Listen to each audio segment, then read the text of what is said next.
Welcome to another episode of the Fantasy Basketball PH podcast. Enjoy the show.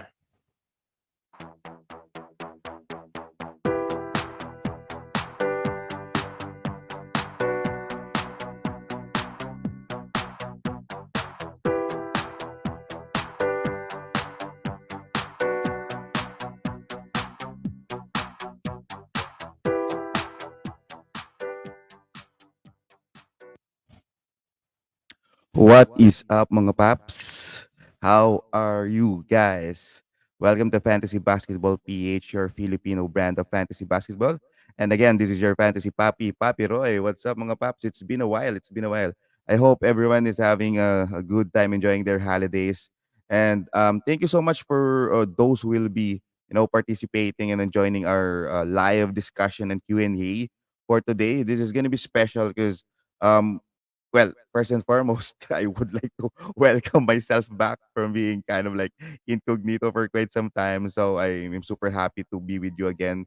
And then also, this is something that you know um, kind of like an opportunity for us to really help out our co-Filipinos who were actually devastated by Typhoon Odette. So I hope, aside from really enjoying this episode and checking out what's what in the current NBA right now with all of the COVID protocols that we have, this is also an opportunity for us to really help out our Cebuanos, co-Cebuanos that was actually devastated by Typhoon Odette. So if ever you have kind of like some spare cash there, down here you can see that we have GCash account and BPay account where you can give an small amount, a generous amount of your kind of like Christmas bonus, right? To really help out our friends and families there. So all the proceeds will definitely be sent to a specific barangay, which is Barangay Azucena from Barili, Cebu. And the aftermath, all of the receipts and all, I'm gonna post it so you're ensured that all of the proceeds will be specifically, given to the families that were affected. So we don't have any corruption here. Our goal here is to really help out. Okay, so to start off our episode, what's gonna happen is we are going to discuss a lot of NBA for today. Actually, for the whole day, I'm gonna render my whole day for you guys. It's three parts. Luckily for us, on part one, we have a fantasy expert joining us from the international scene. You've seen him in the previous episodes. Is actually a new member of the NBC Edge. So congrats and props to this dude. He's been, grinding it out, and now the whole industry is recognizing his skills and talent. So I'm super happy with my brother here. And then the format here is we're gonna discuss 10 teams. So we have 30 teams, right? So for the first part, we're gonna discuss the first 10 teams. In an alphabetical order, and then we're gonna chime in everything. We're gonna talk about the current starters, recent news transactions, possible free agency acquisitions, just quick assumptions, possible trades maybe, and then some thoughts about moves for the um, second half for the season. Maybe buy and sell. Let's kind of like squeeze everything that we can get from our guest for today. So without further ado, mga paps, again, this is an FBA PH Christmas special. I'm gonna pull in our NBA expert for today, Papi Zach Hanshew. What's up, brother? What's going on, brother? Thanks for having me, man. For sure, for sure. Thank you so much. I know this is a short notice, and I'm super happy. We are super happy that you actually make time for us. How's it going? It's going well, man. And happy to join anytime, brother. And happy to be here helping out with this, such a good cause, man. Always like to jump on here and talk hoops with you. Thank you so much. So I guess before we really move forward, I'm just gonna give you the table to if you have anything to shout out. I understand again you're now part of the NBC Edge family. So what else do we have for you, Zach? Yeah, thanks, man. So I did recently join NBC Sports Edge, providing some fantasy basketball content. I do a lot of the primarily notes that are seen on Yahoo. So if you play on Yahoo, chances are you've seen some of the notes that I've put together for them. Other than that, I'm working on some DFS content 3 times a week with Fantasy Labs, and I recently joined Sportsbook Review doing betting content with them twice a week. So staying busy with the basketball content and loving every minute of it, man. Excellent. And for everyone's knowledge, my brother here, Zach, actually helped me out to really, be part of the Fantasy Pros family. So I'm currently doing some write-ups there for on a day-to-day basis, specifically for certain teams. So thank you so much, brother, for really hooking me up. And I Excellent. definitely won't, skew that. Okay, so let's start off with the first team that we're gonna talk about. I'm super excited with Zach's takes on it. So, in this Atlanta Hawks team, this is the current lineup. This is something that I think it's their current lineup right now. So, for the Atlanta Hawks, they are currently the 11th team in standings in the Eastern Conference with 14 wins and 16 losses. They are currently, lost twice in a row. Their current lineup is Dylan Wright. I'm not sure if they will start Bogdan Bogdanovic because he actually started for off the bench. Sorry, played off the bench in the previous game, but I'm pretty sure is that they definitely need him to to really step up. Cam Reddish is playing, actually blew out in the past game. John Collins and Gorgie Dieng. So at least for the first five, or if first question is did I got it correctly? And also, what do you think about these starters? I mean, there's a lot of things that are happening in the all of the NBA, but at least for the Atlanta Hawks, what can you say at least for these five? And then later, I'm gonna put in several names as well. I'm pretty sure people are trying to check out a certain rookie that was really picked up for a lot of NBA teams or by the GMs in the NBA.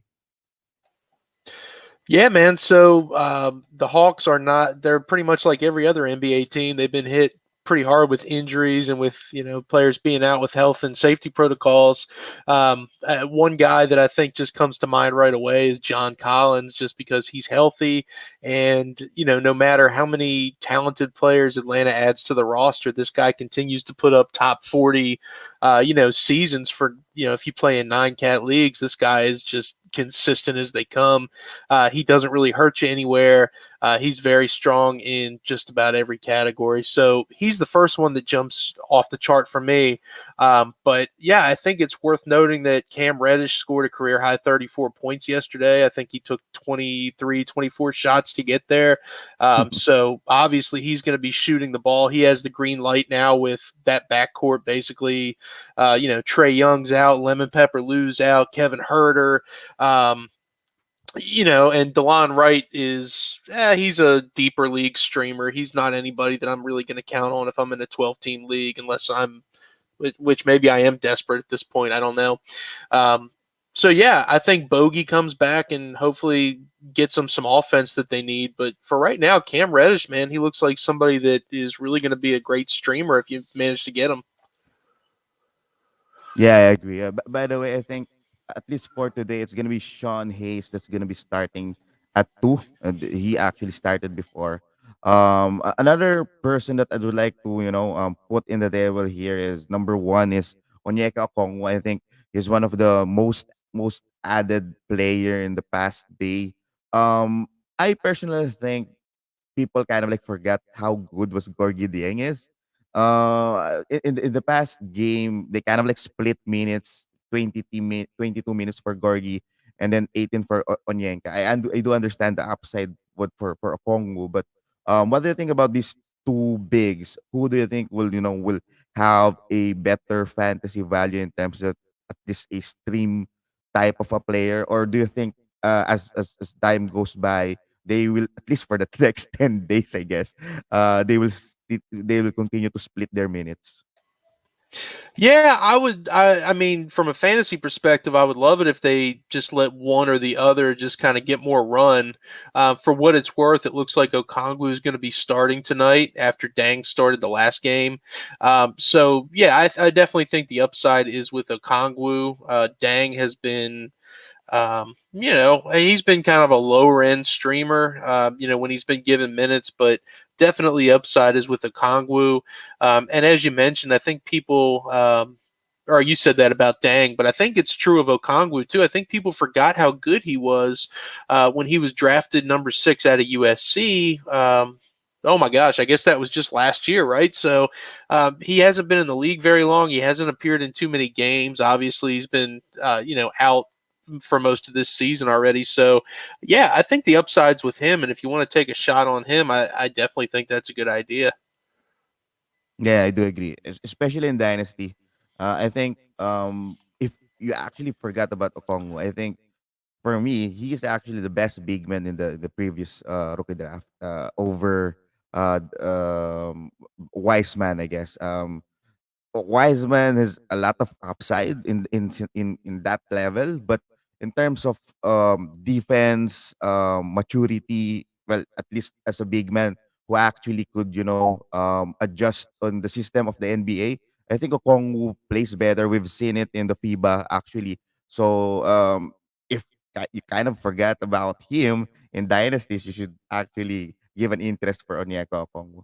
Another name that I would like to pop out. This is something that everyone is kind of like, well, say happy because it's been fun to see Lance Stephenson playing again. Born ready. What can you say about Born ready? I do believe that there will be a game wherein he could give you, I don't know, a random 5 steals or a almost triple double game, right? Yeah, man. I don't know how much fantasy value he's gonna have, but he's one of those guys that you like seeing in the NBA. I mean, going back to when he was blowing in LeBron's ear, or I think I saw a video of him recently where he was draining a three in his backyard with his shirt off, dancing around the driveway. So yeah, he's just a goofball, man. He's a fun guy to watch. So definitely rooting for Lance Stephenson. Agree, and for in Dynasty League as well. Um, I'm not sure if he's gonna give an impact, but unfortunately, another player that will be out for today's game is Sharif Cooper. I think he was a great steal for the Atlanta Hawks, and maybe after Lou Williams or Dylan Wright or any guard backup will be traded or will be flipped by the Atlanta Hawks. I think Sharif Cooper is someone that will definitely be monitoring, right? And then let's go to the stars.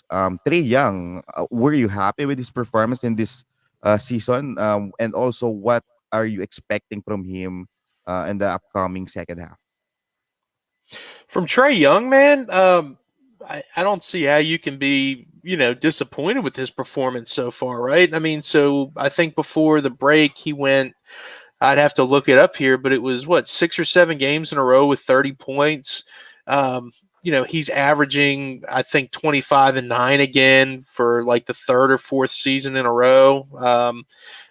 So, I mean, what he's doing is just ridiculous, but the best part for him this year is the efficiency is finally taking a step forward. So this is his 4th year in the league, and he's finally shooting above 45% from the field. The free throw percentage is ticking up. The 3-point percentage is ticking up. His threes are ticking up. He's averaging, I think he's up to a steal a game at this point. So, yeah, you gotta love what he's doing. And I think he's a first rounder, if not a borderline first rounder right now. So yeah, you gotta love what he's doing this season, man.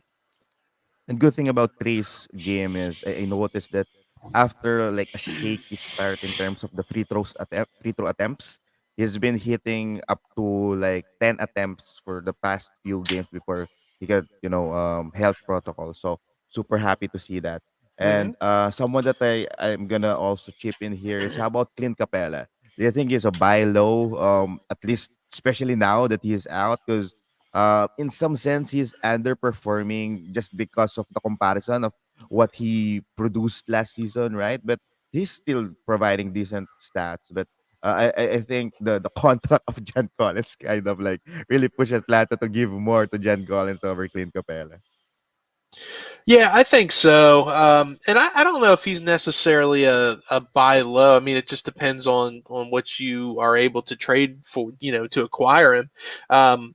But Yeah, he's a little underperforming right now as far as the rebounding goes, as far as maybe the blocks go. But he's still elite in those categories. He's really good with the field goal percentage. But, I mean, you really get dragged down because he doesn't shoot threes. His free throw percentage is just god-awful. So I don't know if I'd necessarily consider him a buy low. I'm not sure what I see the rest of the season that I would think is, he's going to improve to get up from that top 70-ish value that he's got right now. Yeah, because me personally, my perspective there is majority of the GMs aren't super inclined with the stat comparison.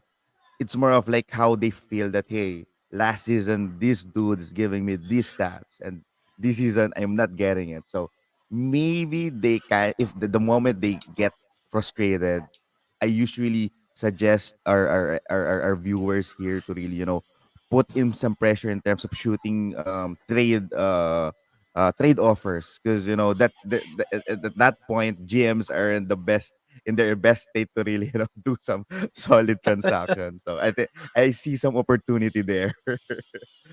Right. Okay. And then majority of the questions that I have, at least for Atlanta, is how about the wings?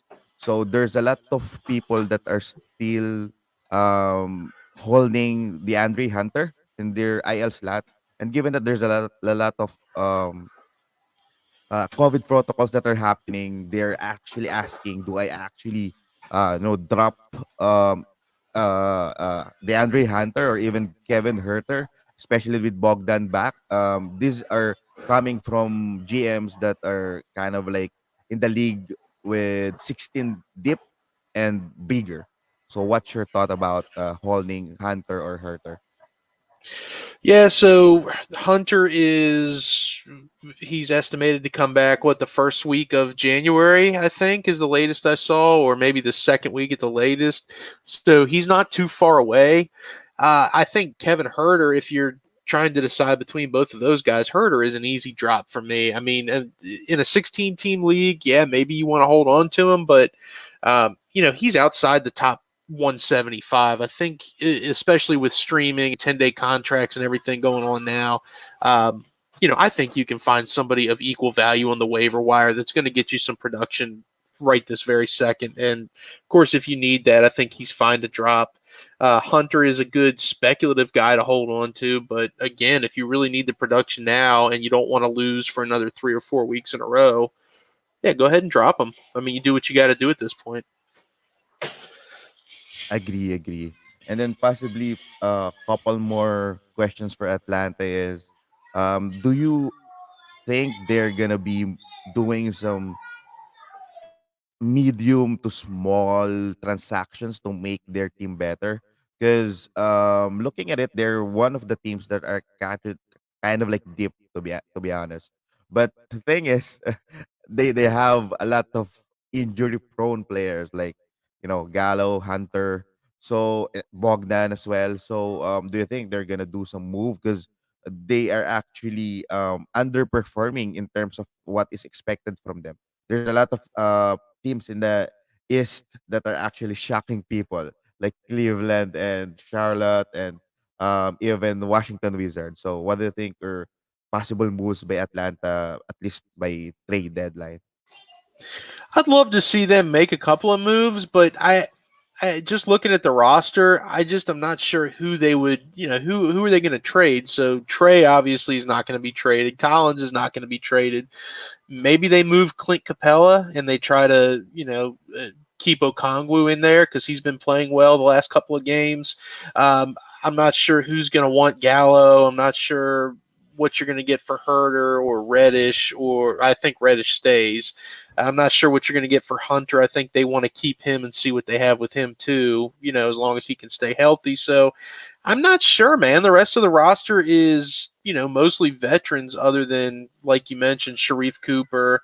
And I think that's about it. The rest is mostly, veterans. So I think they're probably going to stay pat if I had to guess, especially after going to the Eastern Conference Finals last year. I think they're probably going to try to run it back with this roster again. So that's my initial thought. Do you agree with that, or do you see them making some moves? I think they're gonna do a couple of moves because their free agents are actually like for example Lou Williams is a free agent, Gorgie Dieng is a free agent.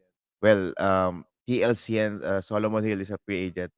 Those players are players that kind of like could help a team that needs some depth in terms of veteran presence.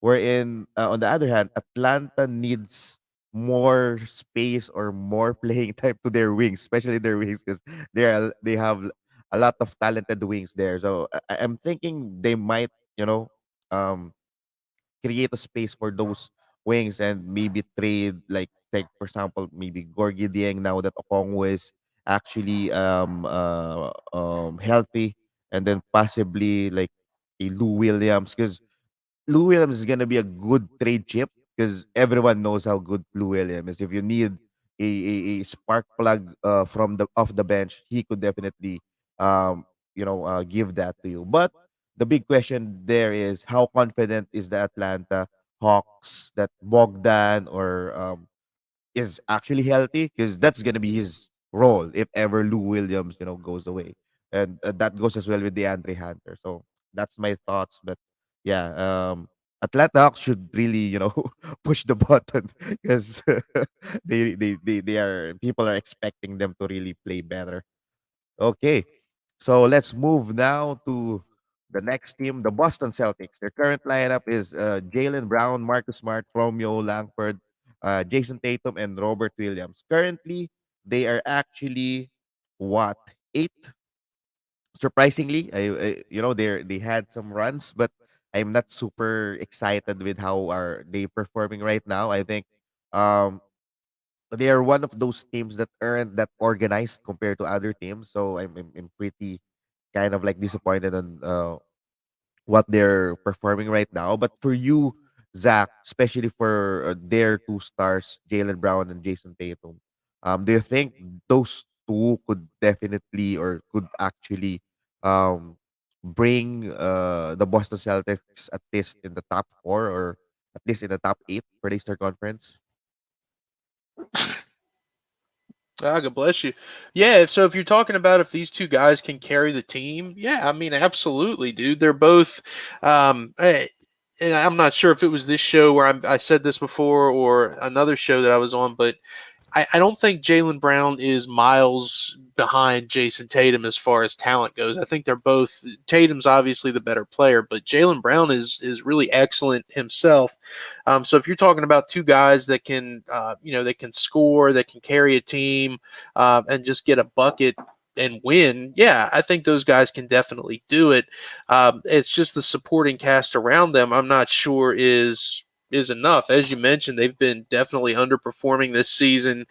They've dealt with injuries. They've kind of had a bunch of different lineup combinations. But, if some of these young guys can really start to stay consistent and play really well night in and night out, guys like you mentioned, Romeo Langford, who has been in the starting lineup, who's played pretty well when given the minutes.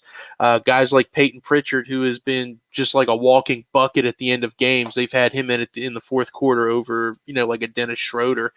So if guys like that can keep playing well and keep playing consistent, yeah, I think they definitely have a chance. They're going to make the playoffs in the East. I'm not sure how far they're going to go against teams like Brooklyn, Milwaukee, Philadelphia, just teams with the talent is that much better than Boston, I think, overall. Someone that is actually being talked about at least in some of the gems is what would happen to Dennis Schroeder. I think he's one of the players that is actually tradable for the Boston Celtics. Do you think he will still have value after every health protocol comes back or after the All Star break, I guess? Or do you think this is someone that people should really trade before that happens, as because he might actually have like lower value because I'm not sure which team is actually interested to get Dennis Schroeder. Schroeder's an interesting one, dude. I mean, so he's like right outside the top 100 in 9 cat right now. But his value to me, it seems like it's slipping. With the team relatively healthy now. I mean, he just got benched the other night, for Langford. So that doesn't really, that to me is not really a good sign. Of course, I mean, he's played well as a six man in the past. So, um, I'm not sure what kind of value he's going to bring if this team stays healthy. Um, but yeah, if you hold on to him, if he finds himself in the right situation, I think he can definitely be better than 109, 110 where he's currently at. But I'm not sure how much better he's necessarily going to be.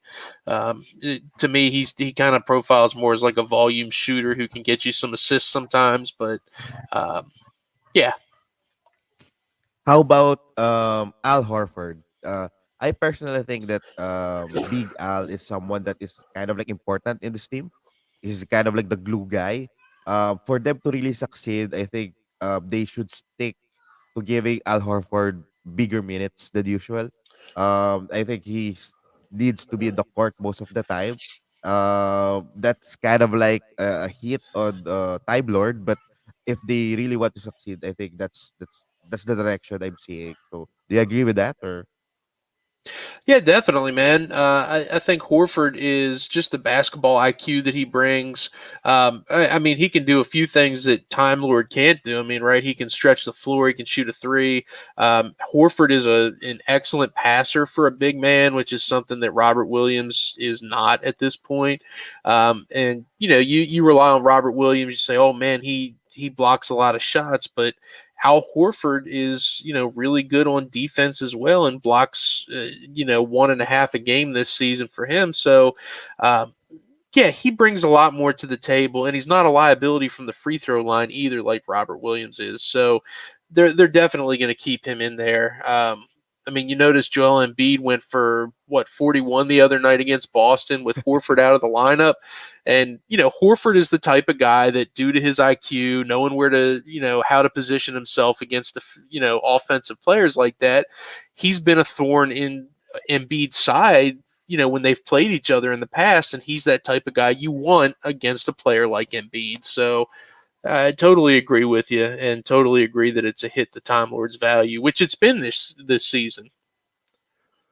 yeah, I definitely agree with that. So, for Time Lord's sake, I think we should contain our expectation from him once Yep. again, because people are really they treat Time Lord like a Christmas gift every December Mm. 25th. So, you know,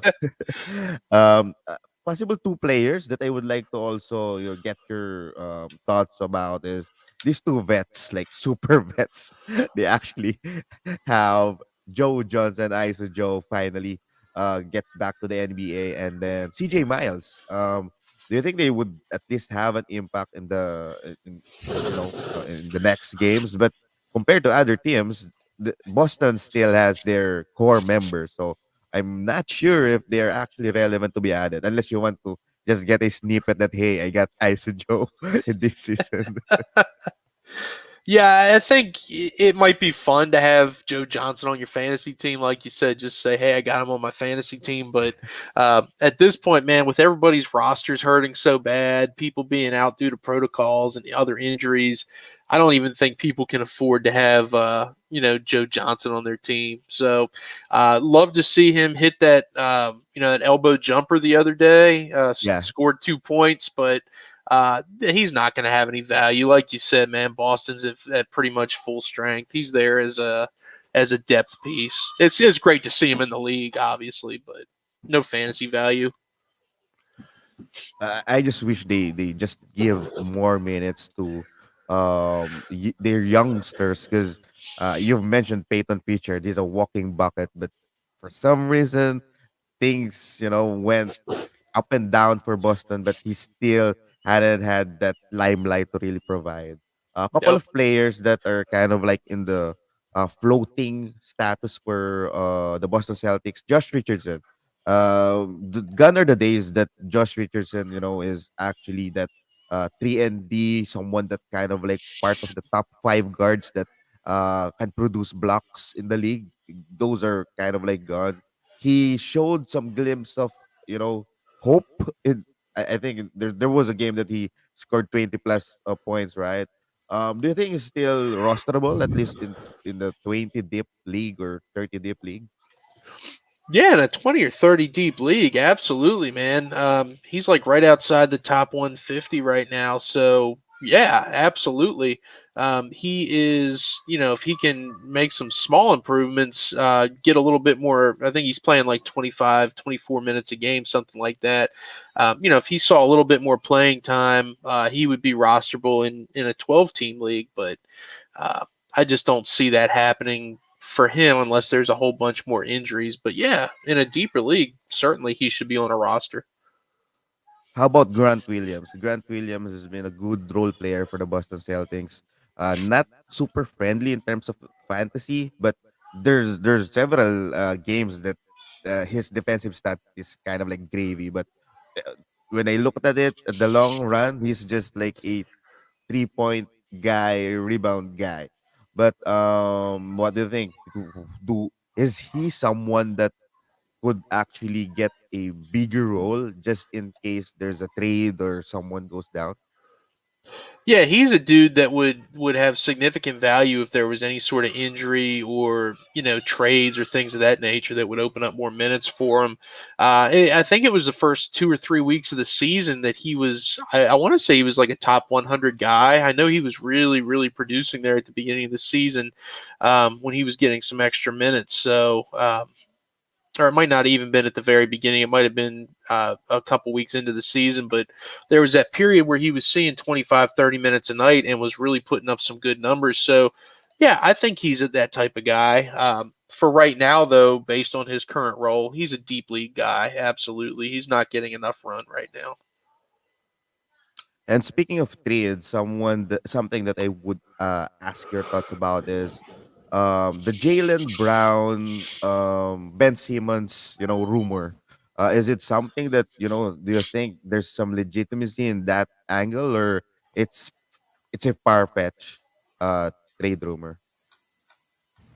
I don't know, man. To me, I think it's far fetched. I'm not really sure how you trade. Obviously, Ben Simmons is quite a good player. As far as defense, as far as what he can bring to the table as a 6'10" point guard who can rebound, who can find teammates, that kind of thing. But I just don't see him being traded. I don't see Boston trying to trade away Jalen Brown. Got it. In terms of the second half of the season value, any Boston Celtic, do you think that hey, you either need to trade this before he gets dated like Dennis Schroeder, or is there any player like hey, pound and get some stacks of this player before the All-Star break as you see them actually getting more value? Ah, that's a tough one, man, for this team. I don't necessarily think so. I think at this point, we talked about Al Horford already. I think if you can trade him for, obviously he's in protocols now, but if you can get a good return on him, I think you could have done better a month ago. But again, if you can get a good return for him, I would definitely be trying to trade Al Horford. He's top 40 right now. I definitely don't see that being sustainable all season. But in terms of guys that I would like to acquire, yeah, I'd like to have Jalen Brown. Maybe if somebody's scared off based on some injuries and some injury history, sure. He's a top 60 guy right now, and he could certainly work his way into that third and fourth round conversation. Got it. So, bro, I do believe that you mentioned to me before that you have like at least like 30 minutes for today. Just let me know if you need to jump in, but I'm gonna jump into the next team. So if you still have time, let's talk Brooklyn. Do you still have time, bro? Yeah, let's run through Brooklyn, and then I'm going to get off here and put the kids to bed before I got to hop on for something else. For sure, for sure. Thank you so much. So, let's talk about Brooklyn. This is their current team. So super all-star team. Here you have Kessler Edwards. I think this is your boy, Cam Thomas, Yep. Blake Griffin, David Duke Jr. This is one of my boys, Bala, Patty Mills, former San Antonio Spurs. Brooklyn is Mhm. actually the number one team in the East with a record of 21-9. Um, First question, Cam Thomas, bro. I know you. This is one of your, one of your favorite players, favorite rookies. He haven't really shown us what we saw with him in the summer league. Do you think, given that he already has an opportunity, is it him not really, not really providing the expectation that possibly Nash expects him to provide, or is it because of like a role? Because aside from not giving us the value, he's also, I mean, before this change of rotation, he's actually available, but Nash didn't give him a lot of minutes. So I thought that he was like the main option when KD was out and when Harden was out. But I think Nash is a different approach about him. So what are your thoughts, bro? Yeah, he's a guy that I loved coming out of LSU, and a guy that was excellent in summer league. I really thought he was going to pop off, especially with all these injuries. And then you see a guy like David Duke just completely dominate when he was in, double double every single night, boards, points.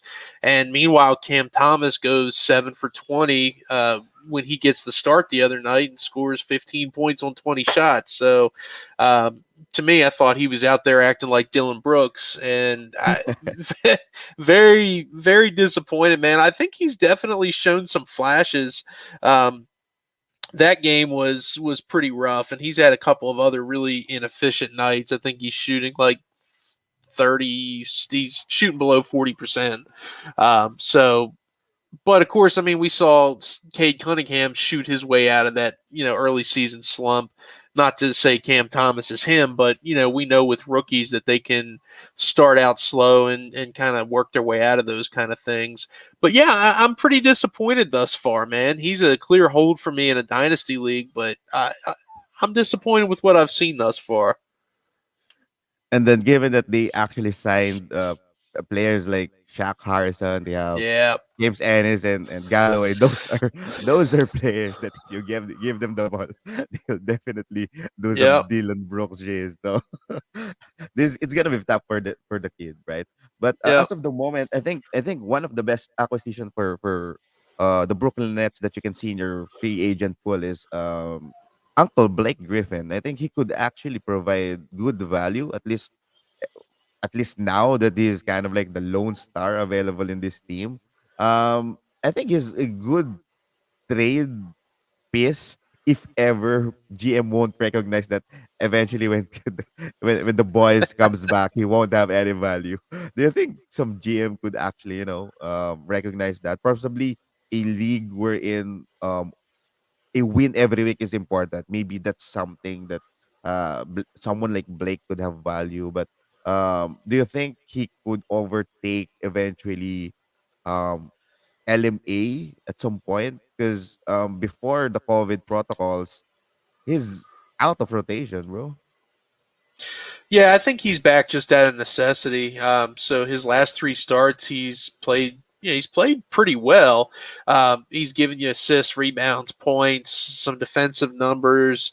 Um, I think he hit a three in every start that he's had. So yeah, totally has some value right now. If you want to try to flip him and get a little more bang for your buck, I would say do that with any player if you can. As far as overtaking Lamarcus Aldridge, I doubt it. Like you said, he was out of the rotation. He was picking up DNP, coach decision, every single night. They're staying with Aldridge.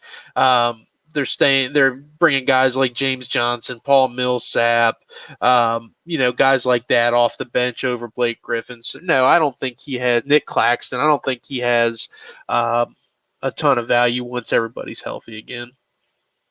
Speaking of Nick Claxton, when every star comes back, even Kyrie, if he ever comes back, do you think Nick Claxton will have at least some value in deeper leagues because um when LMA is out, Kevin Durant is out, he had the cup.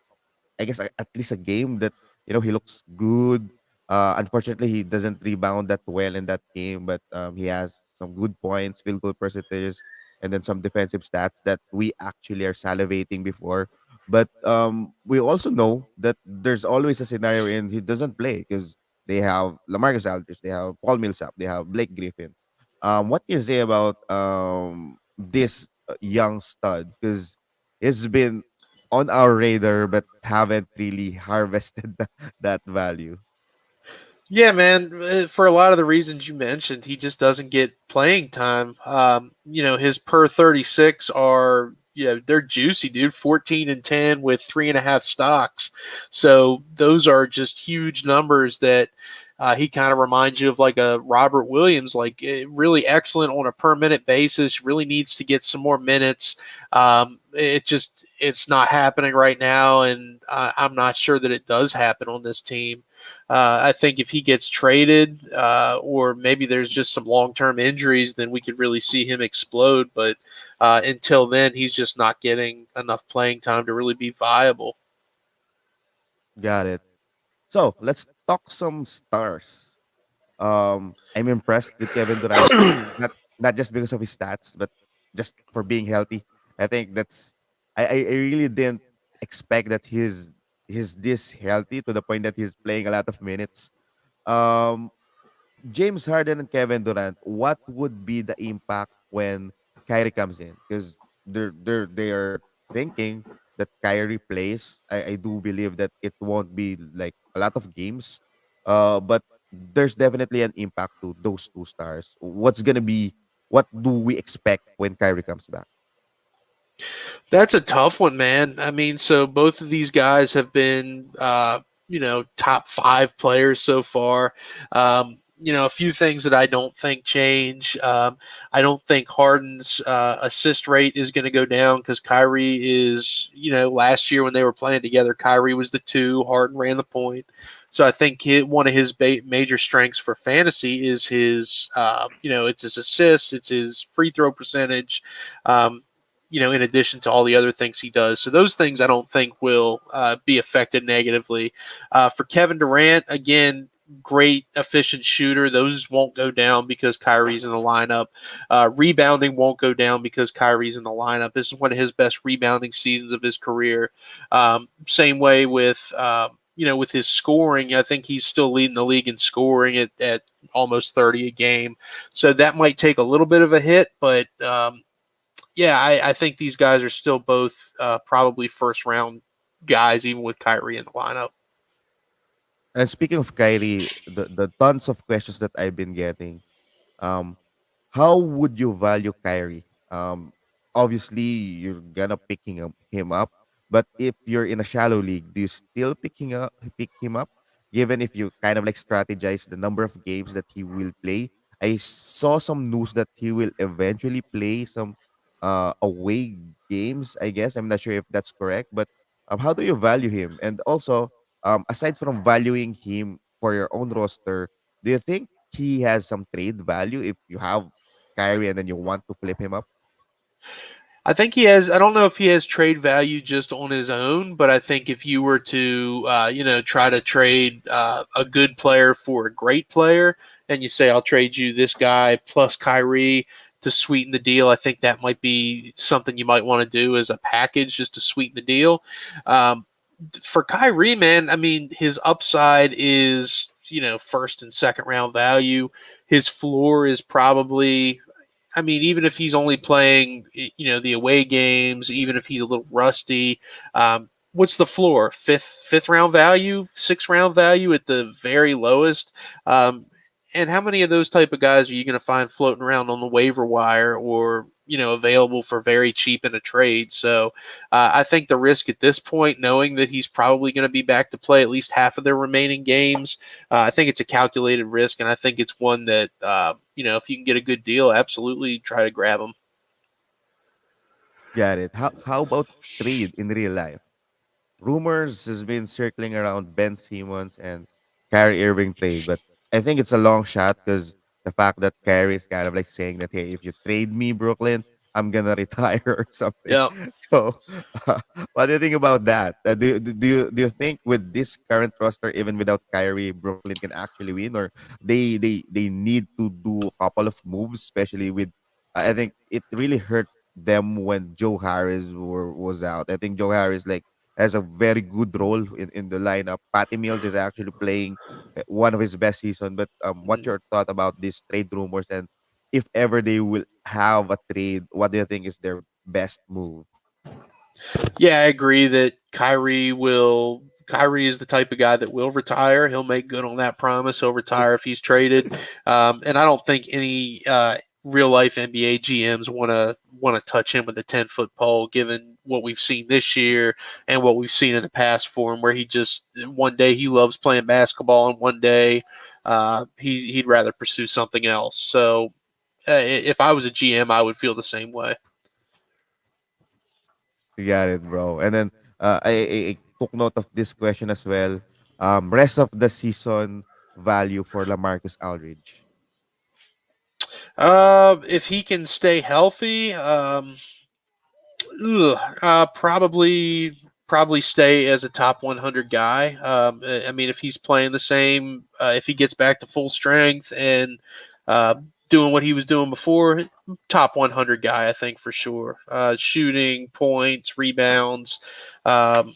He's back over a block a game, low turnover guy. Yeah, top 100 guy for sure. Nice, nice.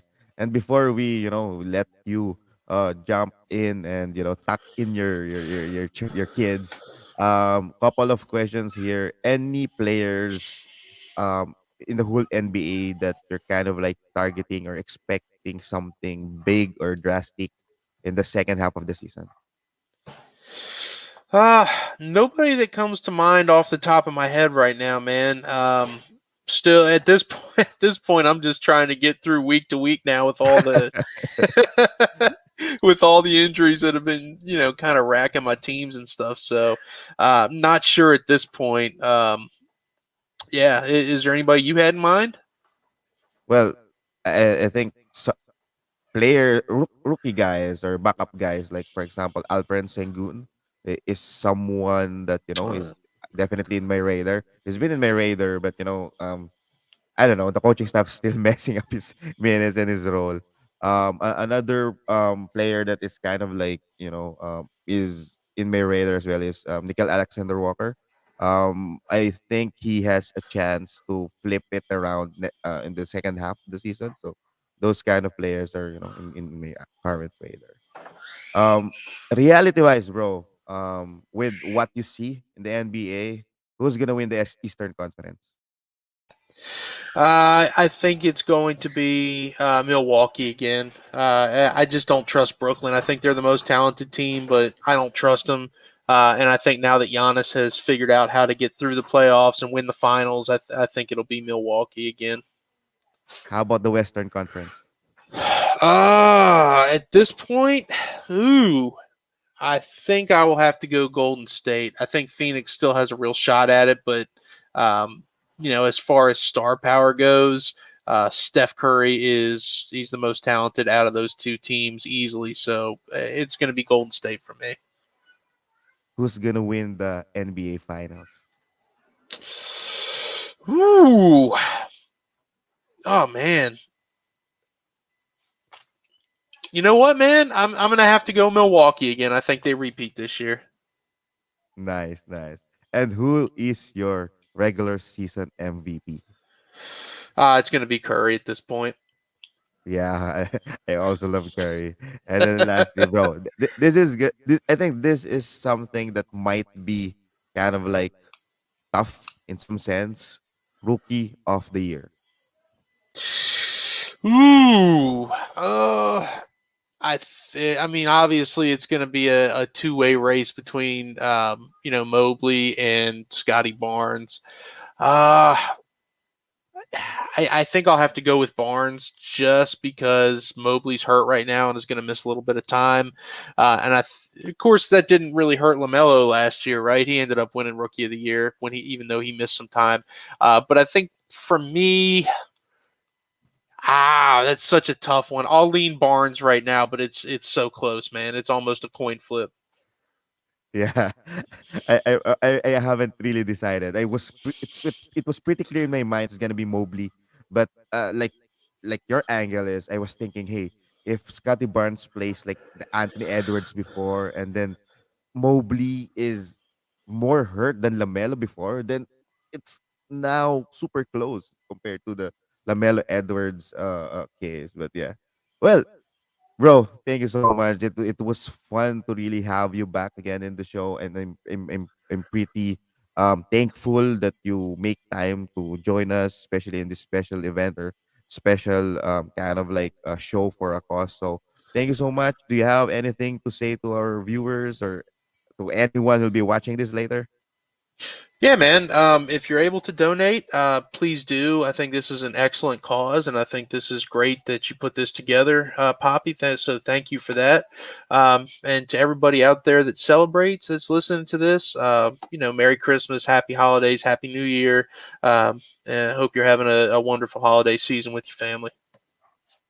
Woo! Thank you so much, Papi Zach. Happy holidays to you. Thank you so much. And then I hope you enjoy your holiday with your family, bro.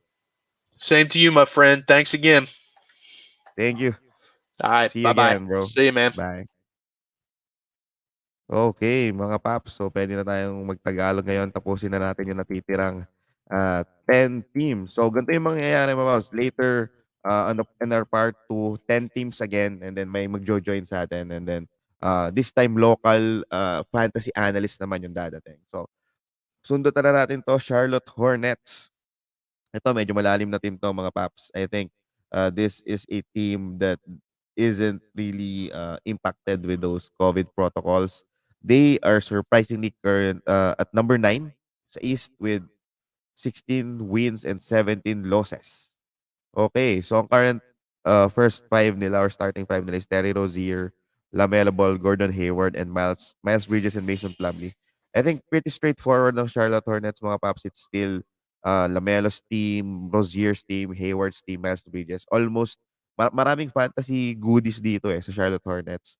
So as a starter, I think no questions kay Lamelo Ball. Alam natin yung value niya. Miles Bridges is a surprising player this year. So, in some sense, straightforward na rin siya. I think Gordon Hayward is being underrated by a lot of GMs. If you can actually get him cheap, dahil kahit maganda yung performance niya as a whole or in general, medyo mababa pa rin yung valuation ng mga GMs sa kanya. I think he's someone that I could, try to get. Uh, hindi naman sobrang cheap, pero, uh, undervalued or low-key trade na pwede kong kunin. That goes as well with Terry Rozier. The fact na hindi pa rin nag-hit ng mataas na minutes itong sila Melo Ball. I think that gives, some value at least for this season for Terry Rozier. Kasi ang ibig sabihin lang nun, they still trust those vets to really close out games. So, if that's the case, kung yun ang babasahin ko dun sa style or diskarte ng coaching staff ng Charlotte Hornets, I think okay pa rin tong value ni Rozier. Not as good as last year for sure. Pero dahil nga yun, may recent injury siya, tapos may mga games na talagang sabaw yung performance niya. I think he's someone that you could actually get, cheaper than usual. Other players bukod dito sa starting lineup nila, wala naman masyadong dito COVID cases. Tsunami Papi. Itong si Tsunami Papi, isa to sa mga revelation. I expected him to play better than his game last season, pero kasi sobrang sabaw nun, kaya medyo nagulat din ako sa sobrang solid ng performance nito ni Tsunami Papi this season. I think you can use him as a trade chip kung ako yung tatanungin. Dahil with PJ Washington back pagkatapos healthy pa rin yung core, hindi natin may expect na lagi niya mapoprovide yung quality value.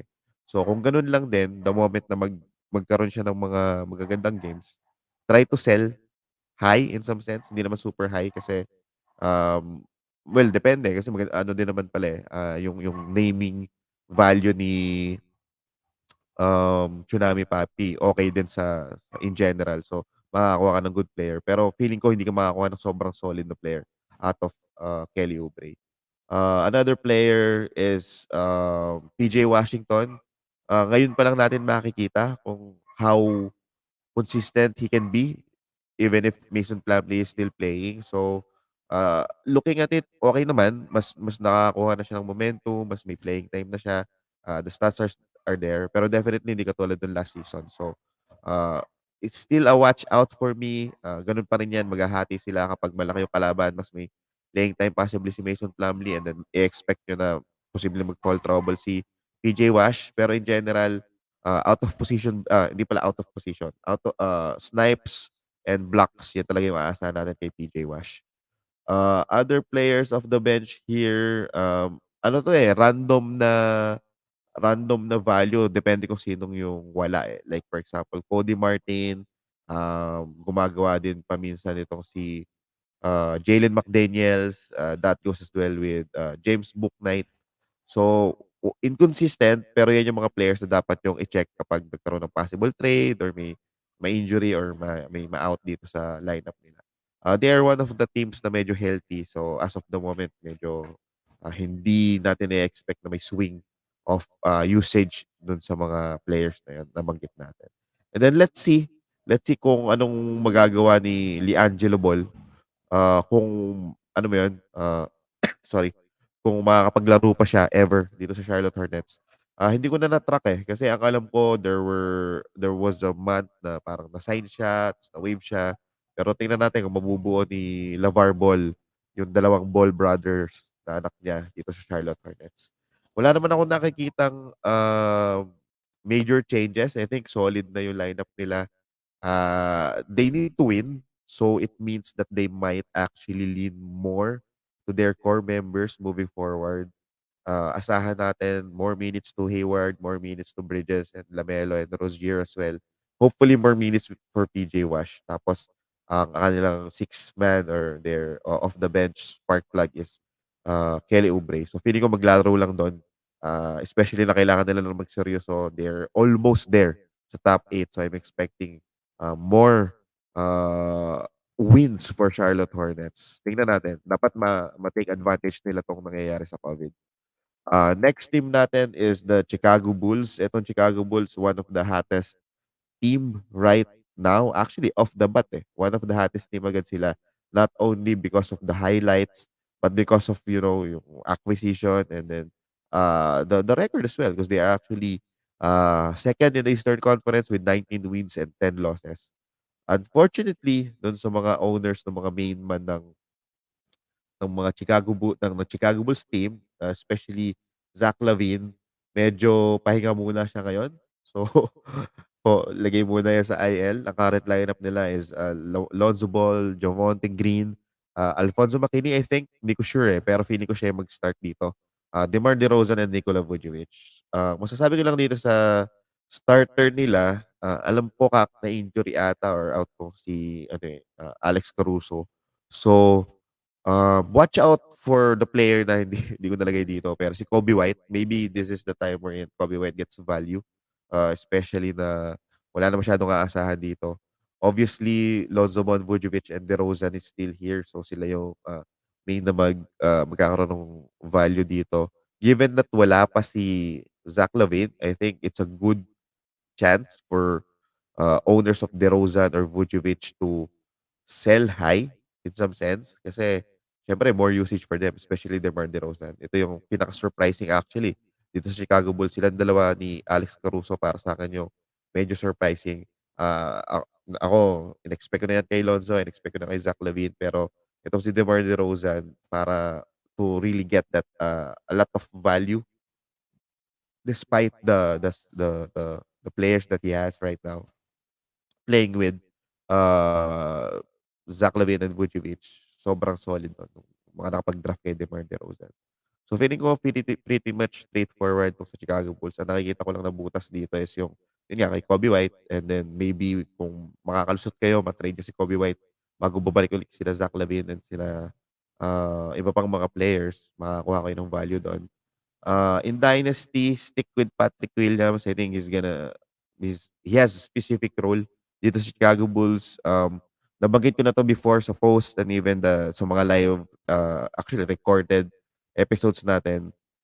In terms of valuing player, hindi lang siya sa stats tinitingnan, eh.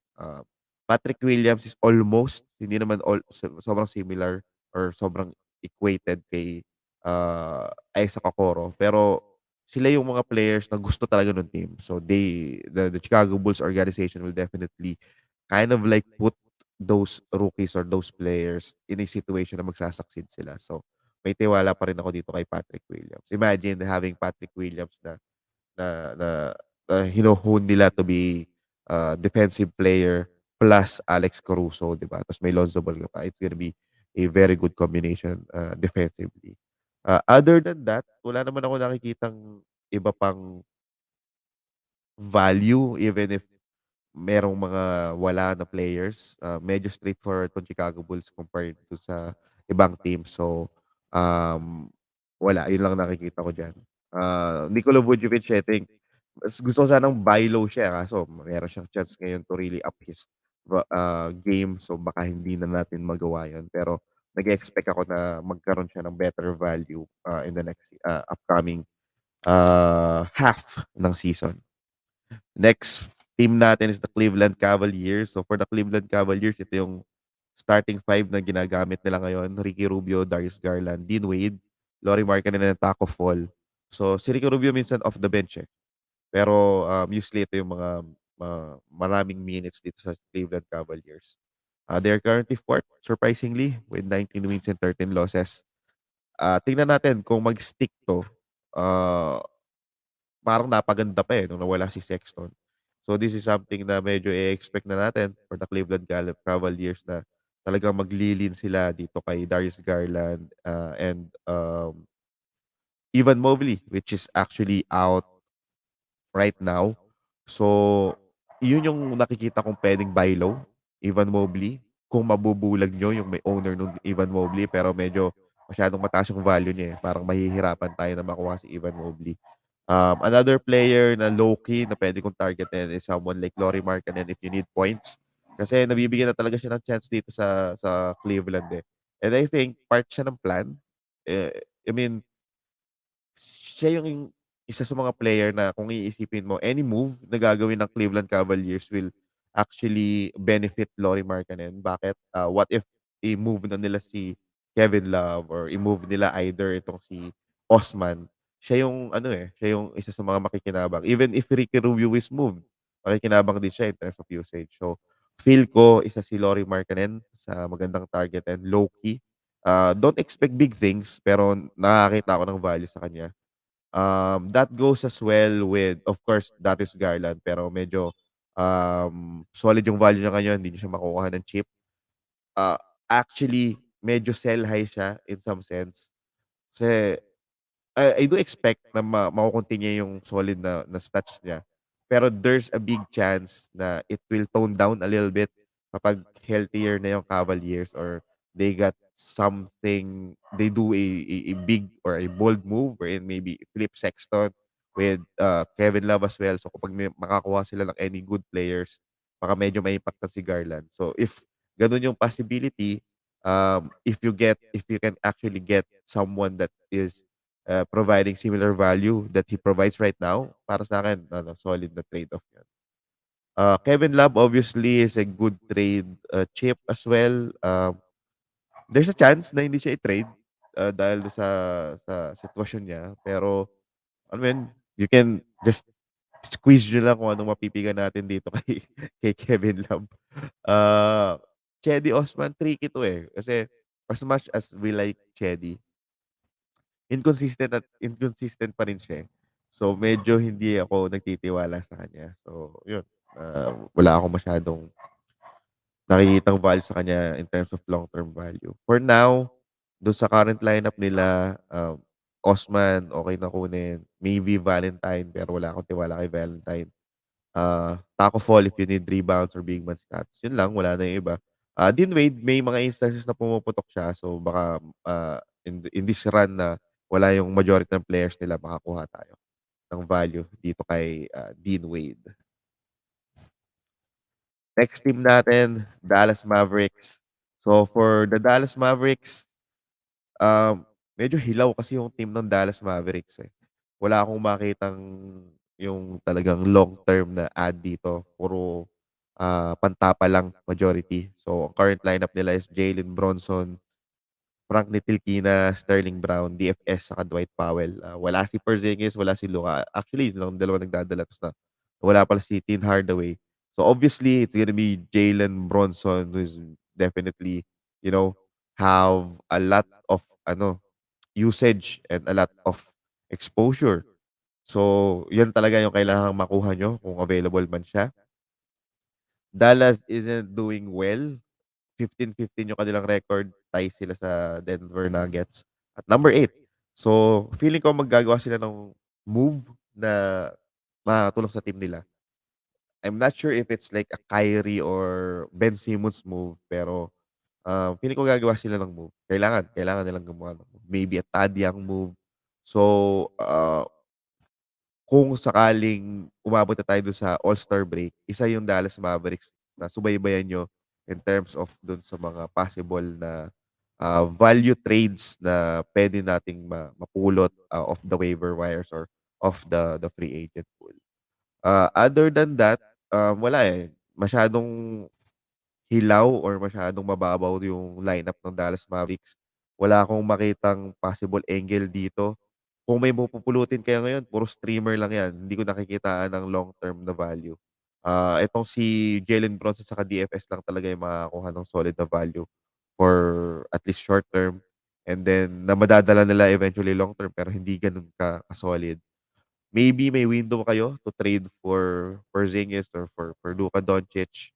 Pero medyo mapapangalan kasi ng mga players lahat. Maybe Porzingis, if you don't like Porzingis, feeling nyo magkakaroon siya ng injury moving forward.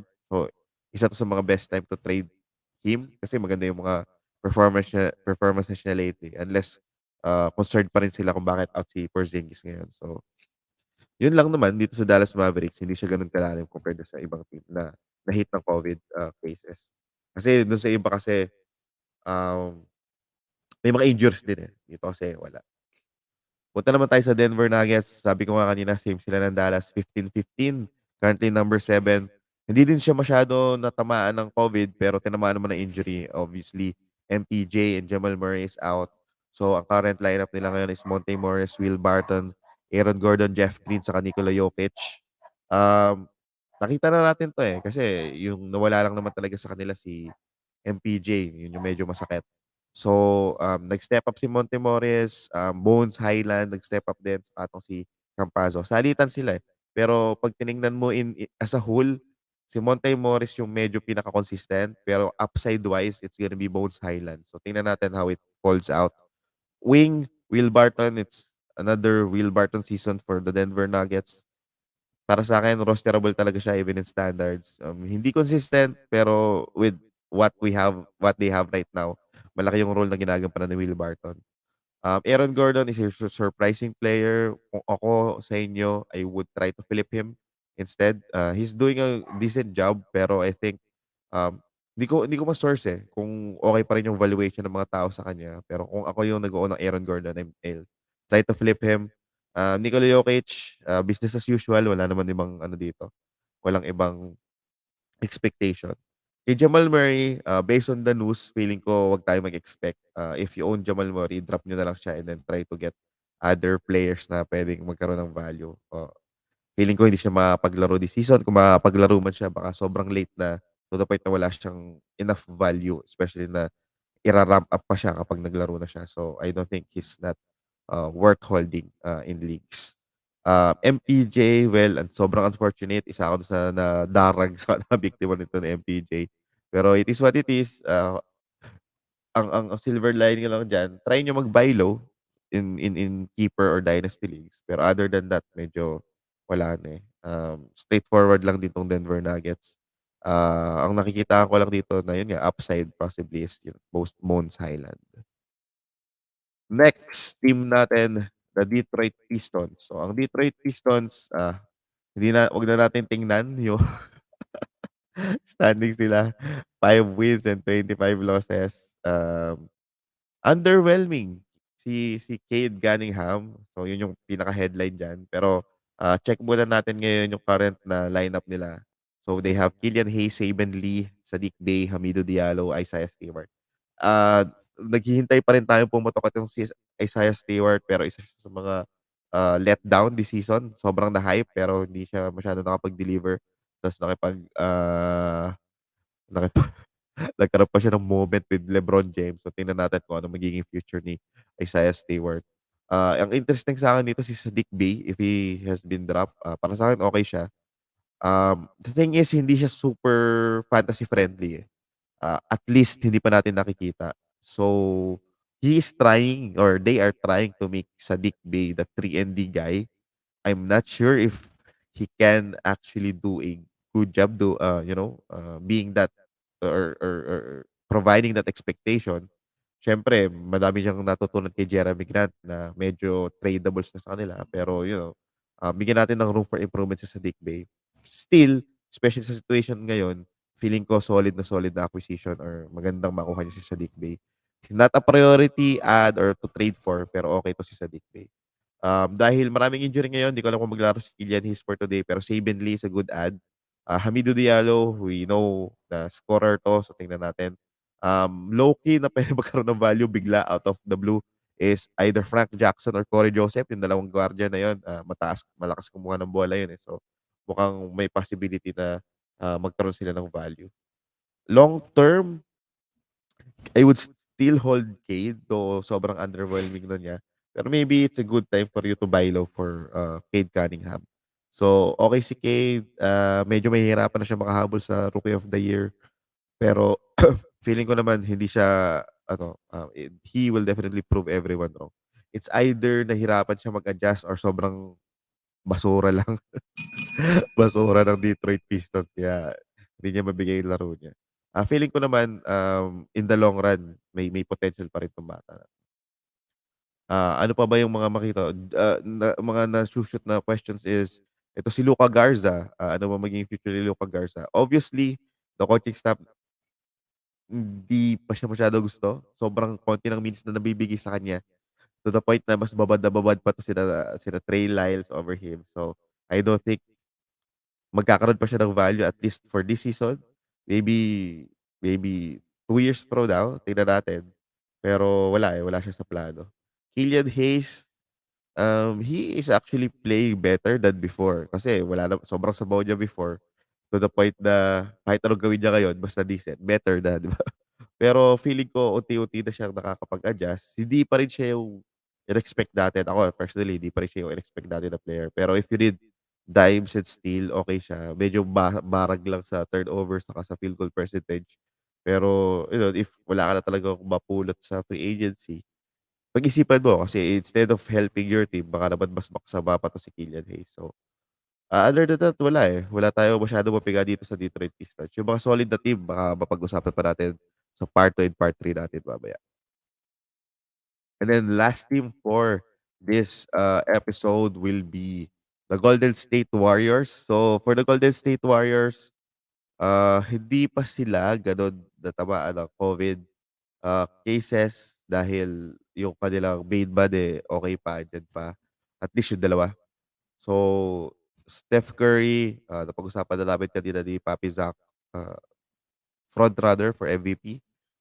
So current lineup nila ngayon, kasama nila diyan si Damon Lee, si Jonathan Kuminga, si Draymond Green, saka si Kevon Looney. They are currently number 2 sa West. I think there's a big chance na kaya nilang overtake ng Phoenix Suns. So, continue to really rely on a good year of Steph Curry. Feeling ko sobrang dami niyang gustong i-achieve. So, he got the record for the snipes. I think he'll try to get another MVP and then he'll try to definitely lead the Golden State Warriors for another championship. So, magandang challenge to para sa either Milwaukee Bucks or Brooklyn Nets ng East. Other than that, medyo down to si Draymond Green. Let's see kung mag-improve siya. I still believe there's a chance na mag-improve si Draymond Green especially kapag andyan na si Klay Thompson. Kasi he works well with better players. So I would try to check out if the availability of the Raymond Green as a trade, target. low-key trade target. Hindi naman matunog yung pangalan niya. Feeling ko makukuha niyo siya ng medyo mura. Pero yun nga, depende siya sa need mo. Every trade gano'n naman talaga, eh. So, tingnan niyo kung kailangan niyo ng defensive stats and, dimes, out of position dimes. So, puwedeng-puwede niyo si Draymond Green. Possible questions are like, for example, James Wiseman. Hanggang ngayon, ako feeling ko sakto lang para kay James Wiseman. Di ako mag-expect ng malaki kasi yun nga, eh. If Golden State want to win, kailangan mag-perform na maayos si James Wiseman. So, kung ibabase natin sa history, last year hindi siya hindi gano'n kaganda yung performance niya, eh. And then matalino masyado ang Golden State not to play him if it doesn't help the team. So, kung gano'n lang din, medyo hindi ako super mag-e-expect kay James Wiseman. But then again, they are high on James Wiseman. So, malay natin, the skill is there. So, maybe bigla na lang gulatin tayo ni James Wiseman. Pero in general, I think, hindi ko siya ipa-prioritize. I might be wrong, pero yun yung nakikita ko. Jordan Poole maapektuhan and Andrew Wiggins pagdating ni Klay Thompson, pero hindi agad-agad. Remember, check nyo kasi, what is Andrew Wiggins and Jordan Poole giving that will be taken away from them. Number one is usage, of course, so directly points. Eh, kung ang nabibigay or main value na katulad ni Jordan Poole sa ni Wiggins is points, tapos mabawasan pa siya. So definitely, it's a big hit. Hindi ko naman nire-expect na off the bat may malaking minutes agad si Klay Thompson. Pero with how Kevin Durant played, there's also a chance. So, feeling ko at least may couple of weeks pa na magkakaroon ng value na okay to si Wiggins and Poole. Pero I think matatamaan sila, especially Poole, dahil si Wiggins kahit papaano, inaasahan nila for his defense, right? So, meron pa rin naman siya out of position blocks. And then, before tumutulong 'to sa free throws made percentage, eh, pero medyo shaky na yung percentage niya as of late, eh, even last season. So, tignan natin kung ano magiging impact, pero feeling ko if there's a player that you want to trade, I think Andrew Wiggins or Jordan Poole. Especially Wiggins kasi maganda yung mga performance niya lately. Actually kung ise-sell cheap naman 'to kasi, two ways ang trade, eh. Eh, what if yung isa katingkat, trade ko na si Andrew Wiggins, kailangan ko na ma-dispatch siya kasi baka bumaba. So, on the flip side, puwede niyong i-take advantage yung mga gano'ng senaryo. Kung gusto mo palang i-trade, i-buy niyo lower kasi I'm pretty sure, magkakaroon pa rin siya ng value, eh. At least yun nga, out of position blocks and points, and then nag-improve na naman yung trust niya. So, try niyo. Baka kasi merong kating-kating GM na gusto mag-unload ng Poole saka, Wiggins. Ako kung cheap 'yan, kukunin ko 'yan. Magro-roll the dice ako diyan. Bakit hindi? Kasi di natin alam, eh, what if, high maintenance si Clay. Um, Ngayon kasi sobrang positive news lahat, pero lahat naman ng galing injury laging positive news, 'di ba? So, mas importante para sa Golden State Warriors na healthy sila come playoff. So, I think, yun yung palagay ko. Meron pa ring value tayong makukuha dito kay Poole saka kay Wiggins. So, wag niyo lang tingnan on the other side na, "Uy, baka mawalan sila ng usage, trade ko sila." Tingnan niyo din yung, other, side of the coin na, "Uy, baka makuha ka naman siya ng cheap." Kung cheap lang din naman, why not? Bakit naman tatanggihan ko yung acquisition na yan, 'di ba? So, yan ang take natin sa Golden State Warriors. Wala naman ako nakikitang iba. Kelly Oubre, saka sina Juan Toscano, sina Bjelica, yan, lalong male-lessen yung minutes nila kapag andiyan na si Klay. And then in deeper leagues, maghanda-handa na kayo kasi baka ayun, may chance na mas matamaan sila over sina Wiggins and then sina Poole. So yun lang muna sa ngayon. Later lunch, magkakaroon pa tayo ng part 2, another 10 teams na i-di-discuss, and then mamayang gabi gano'n ulit. So magluluto lang, prepare lang tayo ng pang Noche Buena, pero, ito yung special day natin to really give back to, our Cebuanos and, co-Filipinos or other Filipinos na nandun sa Cebu. So I hope if you're watching it right now and then you have, spare, blessings there, mag-share tayo dun sa mga naapektuhan ng Typhoon Odette. So, again, nandito sa baba yung numbers dito. We have our GCash account and BPI 0998-5947-943 for GCash, 3919193858 para sa BPI. So, yun mga paps, maraming salamat. I hope nagustuhan nyo 'tong session na 'to. Meron pa tayo mamaya. Kung hindi kayo makakaabot, you still have a replay. Available tayo sa YouTube, Spotify, Anchor, Google Podcast, at Stitcher. Of course, I hope you would enjoy the discussions. Mag-bring in tayo ng mga guests later. Like, subscribe, follow, share, comment, and then let's have fun. Reviewin natin. Medyo sabaw yung mga nangyayari lately. Pero it is what it is. I hope nakapag-adjust kayo ng mga liga nyo. And then if you have any questions, shoot lang kayo ng mga tanong at sasagutin natin yan while discussing this live. Okay? So maraming salamat mga paps. Again, this is your Fantasy Papi. Kita tayo mamaya. Bye-bye.